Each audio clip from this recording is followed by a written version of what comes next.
Bienvenidos a Encuentros de Diseño, el podcast del Observatorio en Diseño y Creación de la Universidad Jorge Tadeo Lozano, conducido por Johanna Zárate y patrocinado por la Facultad de Artes y Diseño.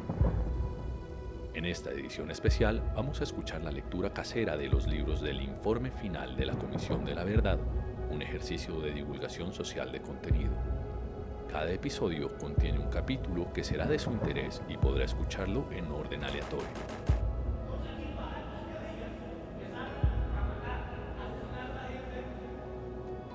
Hola a todos y todas.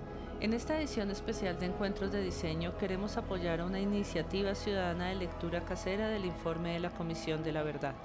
En este episodio escucharemos a Rita Astrid Rodríguez Mendoza, docente e investigadora en español, literatura y artes, en pedagogía e historia de la educación en Colombia y América Latina, curadora e historiadora del arte y ensayista.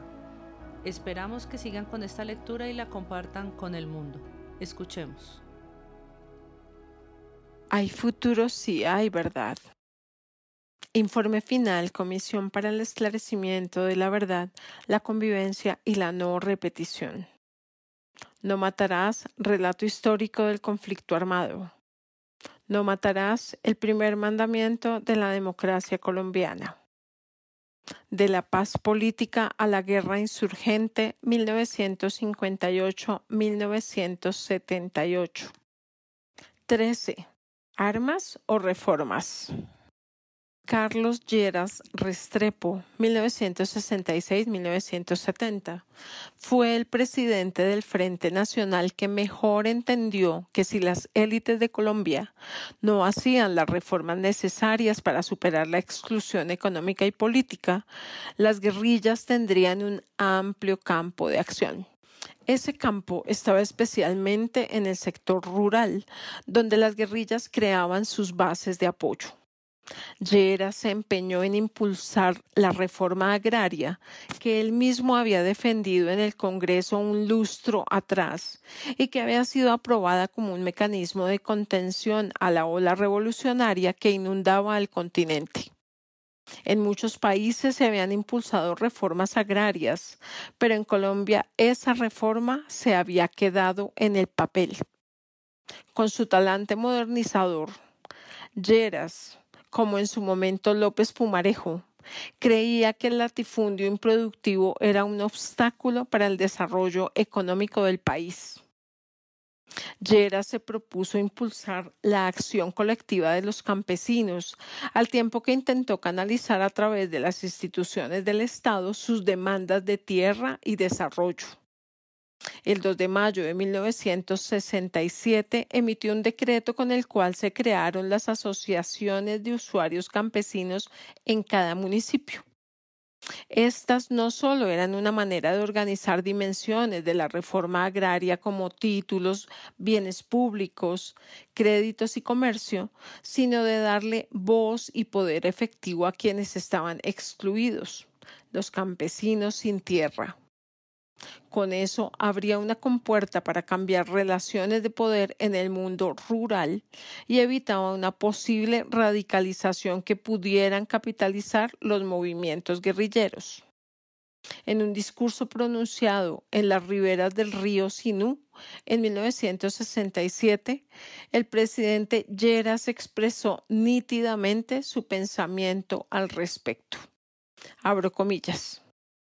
Es un aspecto esencial de la reforma el de que aquellos campesinos que han pasado años y años trabajando en tierra ajena, pagando un arrendamiento o entregando parte de sus cosechas al propietario, se conviertan ellos a su vez en propietarios. Ya no podemos seguir viviendo una época de caciques. Arriba los caciques mangoneando, como suele decirse. Abajo el pueblo obedeciendo. Necesitamos la presencia viva del pueblo en la vida nacional, haciendo sentir sus aspiraciones, pesando como debe pesar en molde de la República. Cierro comillas. Tomado del discurso de Carlos Lleras Restrepo, Campesino Sanuc, 1967, de Señal Memoria. La reforma agraria se hizo sobre la base de compras de tierras que los propietarios vendieron de manera voluntaria al Instituto Colombiano de la Reforma Agraria INCORA, o la entrega de tierras que habían sido tomadas por los campesinos y posteriormente el gobierno las negociaba con los dueños. Este estaba planteado como un proceso de reforma pacífico y legal, durante el cual el INCORA cumplió un papel fundamental en la organización y participación del campesinado. El 7 de julio de 1970, a un mes de que se terminara el gobierno de Lleras, se creó la Asociación Nacional de Usuarios Campesinos, ANUC. Para entonces había casi 1 millón de hombres y mujeres afiliados a las asociaciones campesinas y un empoderamiento que se reflejaba en las palabras del líder agrario sucreño Francisco Barrios. Abro comillas. Para un humilde campesino que hace 3 años laboraba su parcela en un pequeño pueblo de Sucre, es un gran compromiso de llevar la vocería de más de 800.000 campesinos que constituyen la base fundamental del movimiento de organización campesina en Colombia. El movimiento de organización campesina es ya una realidad nacional que nada ni nadie podrá detener. Hace 4 años, cuando este movimiento se ideó, nadie pensaba que fuera posible. Hoy podemos afirmar con certeza que los campesinos organizados hemos entrado a ocupar el sitio que nos corresponde en nuestro país, cierro comillas. Tomado del texto Luchas campesinas y reforma agraria de Pérez. Sin embargo, con la presidencia de Misael Pastrana Borrero, 1970-1974, la reforma no solo se frenó, sino que el gobierno preparaba una contrarreforma. O por lo menos así lo percibieron miles de campesinos que el 21 de febrero de 1971 sorprendieron al país con la toma simultánea de 316 fincas en 13 departamentos en la que participaron 16.000 familias. A finales de ese año hubo una segunda ola de tomas de tierra en 120 fincas de 7 departamentos, la mayoría de ellas en el Caribe. El gobierno decretó el estado de sitio y periódicos como El Tiempo hablaban de invasión orquestada de predios, plan subversivo y brotes de anarquía. Para entonces, la ANUC contaba con 28 asociaciones departamentales y 634 municipales y mantenía un carácter anfibio. Era una iniciativa del Estado al mismo tiempo que un movimiento social. Hacia el 9 de enero de 1972, la titulación de tierras recibió la estocada final. En Chicoral, Tolima, en un cónclave en el que participaron congresistas de los partidos liberal y conservador, con fuertes intereses en la tierra, especialmente en el Cauca, los Llanos Orientales y el Caribe, pactaron una reforma a la Ley 135 de 1961 que alteró por completo su esencia. Eliminó la expropiación del latifundio improductivo y priorizó la explotación empresarial por encima del desarrollo campesino. La respuesta de la ANUC fue el Mandato Campesino, un documento que insistía en las vías de hecho como mecanismo para acceder a la tierra, especialmente de aquellas tierras que, según ellos, no estaban cumpliendo su función social. La asociación también se declaró independiente del gobierno y enarboló la consigna de la tierra para el que la trabaja. El 20 de julio de 1972 se realizó el segundo congreso de la ANUC, al que asistieron por lo menos 10.000 campesinos. Pero el gobierno citó al mismo tiempo a otro congreso en Armenia, por lo que en adelante hubo 2 ANUC, una autónoma de izquierda y otra cercana al gobierno. En la línea de Armenia estaba ese campesino conservador mediano propietario, como los caficultores del eje cafetero, y en la de Sincelejo personas más beligerantes que buscaban acceder a la tierra. Desde su fundación, la ANUC había reunido intereses heterogéneos. Como señala el historiador Mauricio Archila, abro comillas, acudieron desde políticos tradicionales y terratenientes hasta minifundistas y jornaleros, cierro comillas. Tomado del texto Idas y venidas, vueltas y revueltas de Archila. Esa heterogeneidad, que al principio era una fortaleza, no se pudo aprovechar.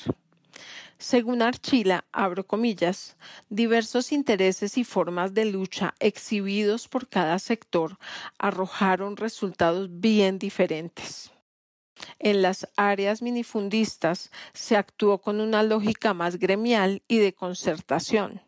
En las de colonización hubo más propensión a la acción directa, cierro comillas. En la línea de Sincelejo tampoco había homogeneidad. Mientras algunos sectores consideraban válida la acción guerrillera y se inscribieron en la defensa de la combinación de formas de lucha, había otros liberales e independientes que mantenían distancia del accionar armado. La organización con mayor influencia era el Partido Comunista Marxista-Leninista, PCML, y su brazo armado, el Ejército Popular de Liberación, EPL. Un excombatiente de esa guerrilla asegura que, abro comillas, las armas eran solamente para resguardar cualquier sorpresa, porque generalmente esos grandes propietarios tenían su fuerza de choque, cierro comillas. La ruptura de la ANUC con el gobierno incrementó la represión contra el movimiento. En algunos casos, los dueños de las haciendas, amparados por la Ley de Defensa Nacional, utilizaron grupos armados para intimidar y obligar al desalojo de las fincas tomadas. Un líder campesino lo recordó así ante la Comisión de la Verdad. Abro comillas. Llegaron a las 4 de la mañana, armados con 4 Rangers. Nos cogieron desprevenidos. Menos mal que los compañeros que estaban de guardia nos alertaron. Nos levantaron a plomo, nos mataron los animales, nos quemaron la casa, cierro comillas. Un líder de Guática, Risaralda, recordó lo sucedido luego de celebrado el Pacto de Chicoral que acabó con la reforma agraria. Abro comillas. La orden que se nos dio fue quedarnos quietos y de no bajar la guardia porque nos iban a matar a todos, cierro comillas. Pero la violencia no era solo de un lado. Las organizaciones políticas que en los años 70 acompañaron al movimiento campesino, en su mayoría tenían brazos armados, como el Partido Comunista Marxista-Leninista, PCML, que tenía al Ejército Popular de Liberación, EPL, o se transformaron en guerrillas, como ocurrió con la Liga Marxista-Leninista, que dio origen al movimiento de izquierda revolucionaria MIR, Patria Libre, y la tendencia marxista-leninista al Partido Revolucionario de Trabajadores.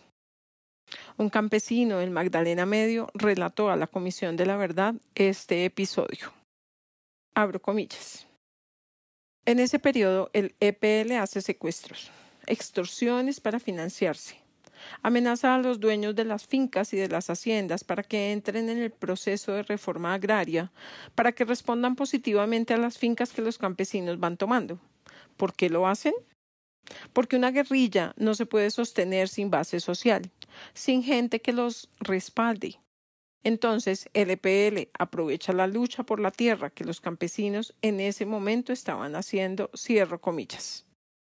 En ese sentido, la influencia de las izquierdas contribuyó tanto al auge de este movimiento como a su declive.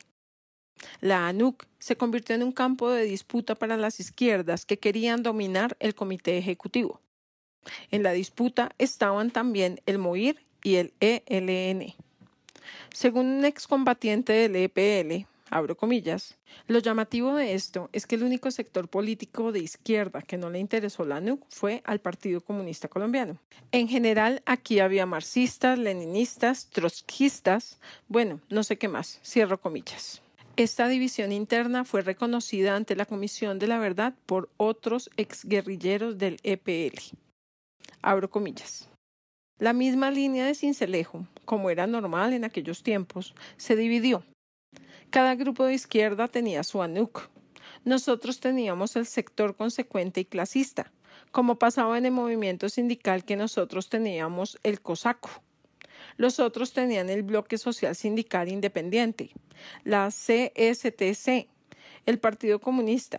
Bueno, cada uno tenía su marca propia dentro del movimiento social, cierro comillas. Las divisiones hicieron metástasis en el cuarto congreso de la ANUC, realizado el 21 de febrero de 1977 en Tomala, Sucre. Un grupo mayoritario de dirigentes anunció que crearían su propio partido, la Organización Revolucionaria del Pueblo, ORP, que según un exdirigente de la ANUC era, abro comillas, una organización clandestina, no armada, no era ilegal, cierro comillas. En 1984, apenas entró a operar la tregua de las guerrillas con el gobierno de Belisario Betancur, un grupo de dirigentes de la ORP fueron acusados del secuestro y asesinato de Gloria Lara, una periodista que había trabajado como funcionaria del gobierno de López Miquelsen. Tiempo después se probó que fue un montaje de los organismos de seguridad. Abro comillas, nos detienen. La mayoría de los directivos de la ANUC tuvieron que irse al asilo político. Muchos fuimos amenazados. Tuvimos que escondernos, salirnos de aquí, cierro comillas. Recordaron algunos de estos líderes a la Comisión de la Verdad. El balance final de la reforma agraria de estos años es agridulce.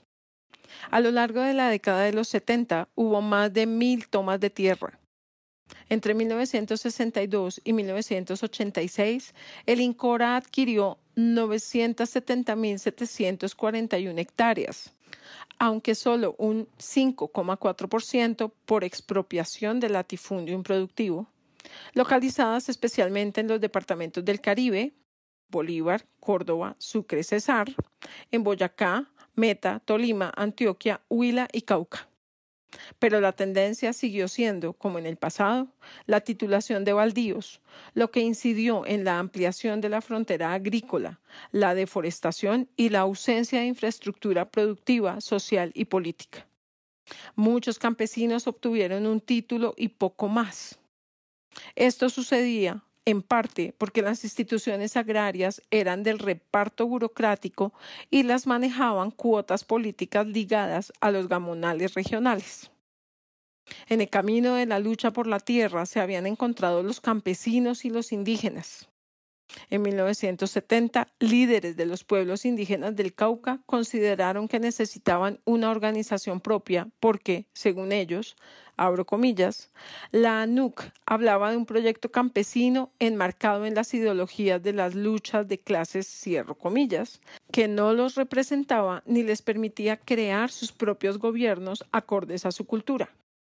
Así, las autoridades de 7 resguardos e igual número de cabildos indígenas se reunieron el 24 de febrero de 1971 en Toribío, Cauca, y crearon el Consejo Regional Indígena del Cauca, CRIC.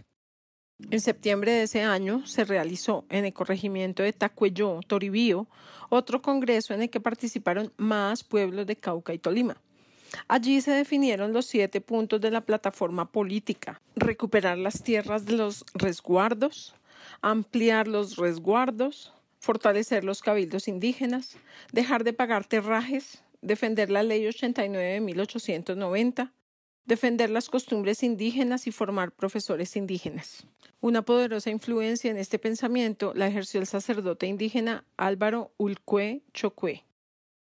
Con la creación del CRIC y una base de pensamiento propio, los indígenas continuaron un proceso aún vigente de recuperación de las tierras que les fueron titulados por la corona española y despojadas por los sucesivos gobiernos durante los siglos XIX y XX.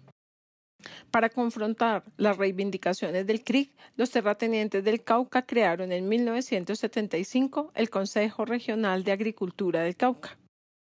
Según Amnistía Internacional, a partir de ese momento se intensificó la acción de los pájaros que sembraban el terror en Toribío, Caloto, Caldono, Jambaló y Coconuco.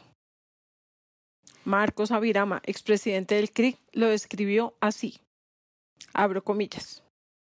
El proceso de lucha desde el principio está marcado por una fuerte represión política de los partidos tradicionales y también de algunas organizaciones de izquierda que querían que se desarrollara un proceso, pero bajo su orientación, bajo sus intereses de grupo, y no un proceso de lucha a partir de las comunidades indígenas. Sin embargo, la mayor represión recibida fue por parte del Estado, a través de la policía, a través de los servicios de inteligencia, a través del ejército. Los terratenientes empezaron a originar bandas de pájaros por allá en los años 72, 73 y lograron asesinar a varios compañeros dirigentes. Cierro comillas. La experiencia del CRIC se expandió y durante las décadas de los 70 y los 80 aparecieron varias organizaciones indígenas que encauzaron las luchas y reivindicación de sus pueblos. En estas se encontraban el Consejo Regional Indígena del Vaupés, CRIVA, la Organización Indígena de Antioquia y el Cabildo Indígena CENU en Córdoba. En tan solo 3 años de vida, el CRIC recuperó 12.000 hectáreas que pertenecían a títulos ancestrales, celebró 5 congresos departamentales y creó 25 empresas comunitarias. La disputa por la tierra en el Cauca tiene larga data. Aún es un conflicto vivo, sin soluciones estables y duraderas. Se había expresado en los bombardeos de Río Chiquito en 1965 y con mayor violencia con masacres cometidas por paramilitares al servicio de grandes propietarios de tierra en los años 80 y 90. Además, los indígenas fueron atacados por algunas guerrillas que se instalaron en sus resguardos o los usaron como lugares de tránsito. La Comisión de la Verdad realizó el 23 de octubre de 2020 un encuentro por la verdad con las comunidades indígenas y el 11 de diciembre de 2020 otro con los pueblos afrocolombianos. Los testimonios de personas de diferentes regiones permitieron dibujar la trayectoria de lucha por los derechos a la tierra, la cultura, la identidad y la ciudadanía. En el espacio de verdad del pueblo negro, afrocolombiano, palenquero y raizal, algunos guerrilleros, paramilitares y también políticos y empresarios reconocieron su responsabilidad en el despojo de tierras, violencias físicas y simbólicas, discriminación y también el abuso de los territorios protegidos por las diversas etnias. A nombre propio y de las FARC-EP, Ubaldo Zúñiga, conocido como Pablo Atrato, reconoció en este encuentro, abro comillas, a las comunidades indígenas, decirles que debemos reconocer que nos equivocamos muchas veces. No alcanzamos a entender su cosmovisión del mundo, sus formas organizativas, que quizás de buena fe pretendimos en alguna oportunidad fortalecer ese proceso, coadyuvar a mejorar sus condiciones, pero que no. Nos equivocamos, no entendimos, no alcanzamos a saber realmente qué era lo que querían y tratando de hacer bien muchas veces hicimos mal. Cierro comillas. Pero si en algún campo se produjo una reforma de fondo, también como reacción a la expansión del comunismo y al agotamiento del modelo conservador, fue en la Iglesia. En enero de 1959, el Papa Juan XXIII convocó al Segundo Concilio Vaticano con el objetivo de poner al día a la Iglesia Católica con las nuevas realidades culturales. Una de estas era la necesidad de entablar un diálogo con el mundo comunista. Muerto Stalin, en la Unión Soviética se había menguado la persecución a los cristianos y de hecho la Iglesia Ortodoxa se abría espacio. La hoz y el martillo se encontraban por primera vez con la cruz, símbolos de universos irreconciliables hasta entonces. El Concilio Vaticano tuvo un gran impacto en América Latina y por supuesto en Colombia, por su gran tradición católica. En 1968 se reunió en Medellín el Consejo Episcopal Latinoamericano, CELAM, que adaptó las conclusiones para la región. De allí salieron conceptos muy profundos para el mundo católico. Uno de ellos fue la opción preferencial por los pobres, antecedente conceptual de la teología de la liberación que se desarrollaría en los años 60 y 70. Uno de los precursores de este movimiento en Colombia fue Monseñor Gerardo Valencia, quien en la reunión de Medellín afirmó lo siguiente, Abro comillas. Se impone un cambio de estructuras, pero no se debe acudir a la violencia armada y sangrienta que multiplica los problemas humanos, ni a la violencia pasiva inherente a las estructuras actuales que deben ser modificadas. Cierro comillas. Tomado del libro La Revolución de las Sotanas de Restrepo.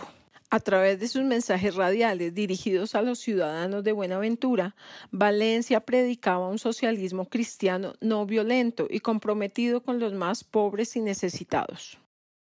Sin embargo, la jerarquía eclesiástica colombiana emitió un contradocumento y con este dejó planteadas las diferencias entre las dos corrientes. De hecho, en 1968, el propio Monseñor Valencia lideró una segunda reunión del grupo Golconda en Biotá, Cundinamarca, que señalaría los lineamientos más fuertes de la teología de la liberación en los años que siguieron. En Golconda había diversidad de corrientes, desde unas radicales que terminaron defendiendo la lucha armada hasta otras que nunca acudirían a ella. Sin duda, la historia de Camilo Torres y su proceso de radicalización en el marco del Frente Nacional inspiró a muchos. Leonor Guerra, monja y exguerrillera del ELN, que formó parte de la teología de la liberación, afirmó lo siguiente en su biografía. Abro comillas. Algunos sacerdotes habían participado en Golconda porque sentían la necesidad de organizarse para defenderse de la persecución de sus obispos, a causa de su trabajo pastoral con el pueblo. Pero a través de las discusiones se dieron cuenta de que la pelea no era contra los obispos, sino contra el sistema. Cierro comillas. En un país en el que la Iglesia había cogobernado con las élites y se había destacado por el anticomunismo, este giro generó un cambio trascendental. El trabajo pastoral se encaminó hacia la formación política de las comunidades, especialmente campesinas e indígenas, así como las poblaciones marginadas en zonas urbanas en una época en que crecían aceleradamente los tugurios y las viviendas informales en los cinturones de miseria de las ciudades. El papel que cumplió la Iglesia de los pobres sirvió para la organización de las comunidades. Muchos religiosos, religiosas y laicos fueron asesinados por ello. En particular, quienes se unieron a la lucha por la tierra de campesinos e indígenas. Este es el caso de Ignacio Betancur Sánchez, quien llegó al municipio de Pueblo Rico, Antioquia, en 1969. En 1973, bajo el liderazgo del padre Betancur, se creó la Asociación Municipal de Usuarios Campesinos de Pueblo Rico, la Comunidad Eclesial de Base CEB y el Consejo Parroquial de Pueblo Rico. Ese mismo año, accedieron a un préstamo en la Caja Agraria para luego adquirir un terreno.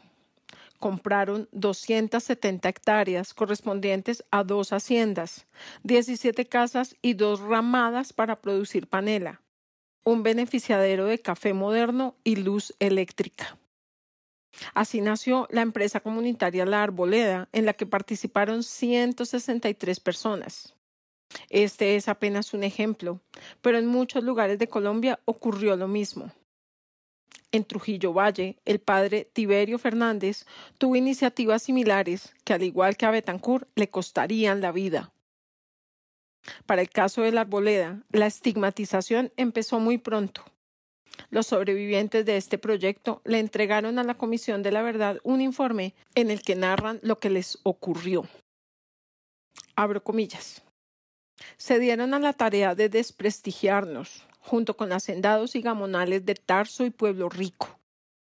Todo lo malo que ocurría en los alrededores nos lo achacaban a nosotros. Si la guerrilla pintaba avisos en la carretera, que éramos nosotros. Si un rico era atacado, que nosotros teníamos la culpa. Si había un chantaje de los que hacen los delincuentes comunes, que era la gente de La Arboleda.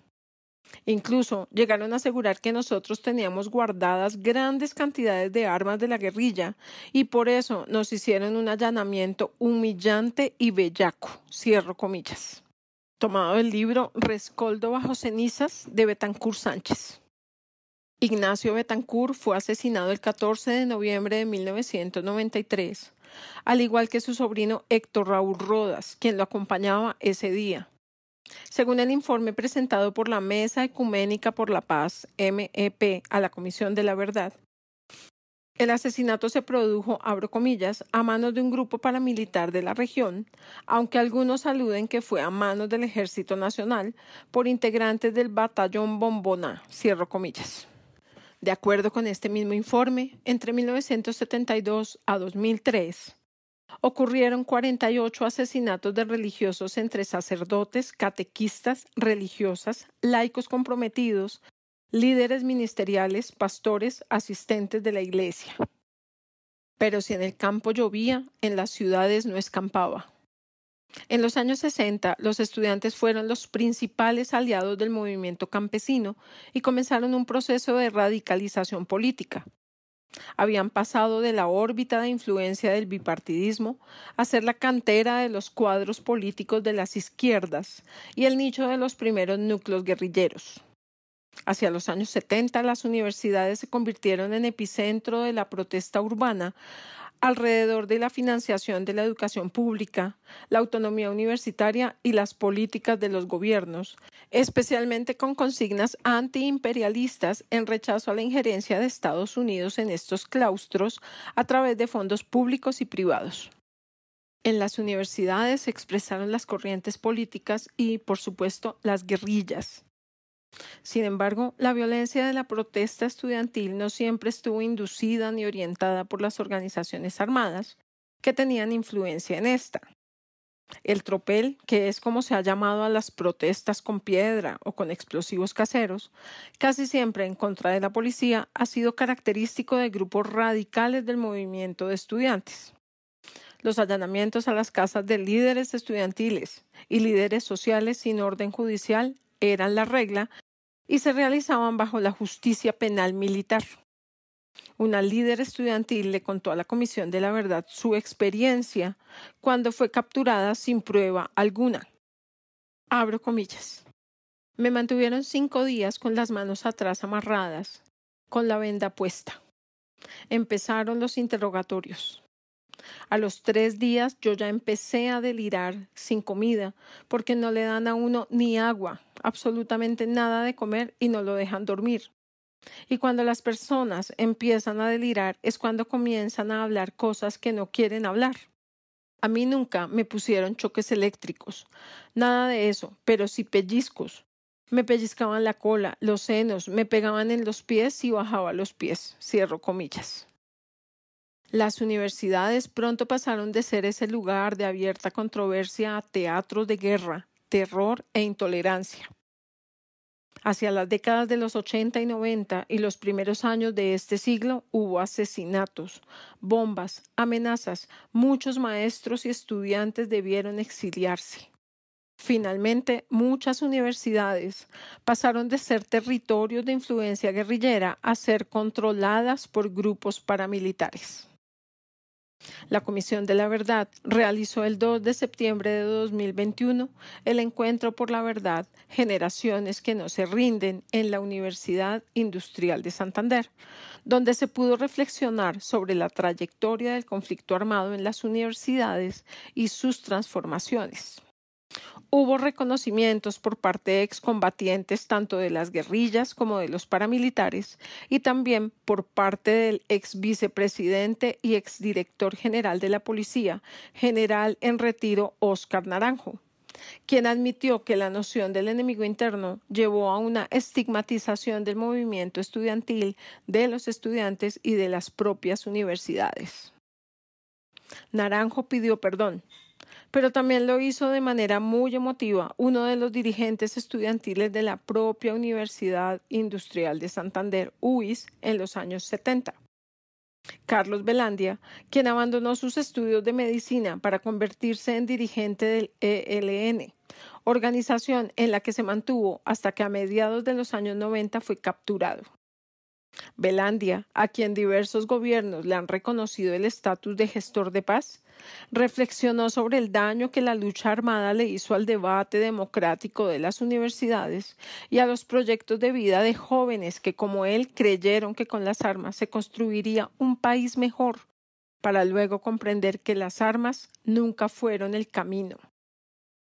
Finalmente, el movimiento obrero y sindical fue el actor con mayor número de acciones de movilización durante estos años y también el más constante.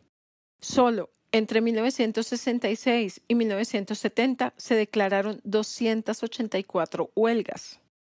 El historiador Mauricio Archila destaca que en 1975 se alcanzó el punto más alto de movilizaciones con 246. Hasta 1977 se destacaron precisamente los sectores que, en calidad de prestadores de servicios públicos, tenían prohibida la huelga: el magisterio oficial, los trabajadores de la salud pública, telecomunicaciones, sistema judicial y bancario. Después del paro de ese año, las movilizaciones tuvieron una fuerte caída hasta 1979, cuando los trabajadores solo participaron en 62. En el texto aparece la gráfica 4, principales actores de la movilización social 1958-1978. Lectura casera hecha por Rita Astrid Rodríguez Mendoza. Acabamos de escuchar la lectura del informe de la Comisión de la Verdad, una entidad de Estado que busca el esclarecimiento de los patrones y causas explicativas del conflicto armado interno que satisfaga el derecho de las víctimas y de la sociedad a la verdad, promueve el reconocimiento de lo sucedido, la convivencia en los territorios y contribuye a sentar las bases para la no repetición mediante un proceso de participación amplio y plural para la construcción de una paz estable y duradera, con la cual Encuentros de Diseño desde la Universidad Jorge Tadeo Lozano se ha comprometido. Esperamos compartan estos audios y nos ayuden a su divulgación.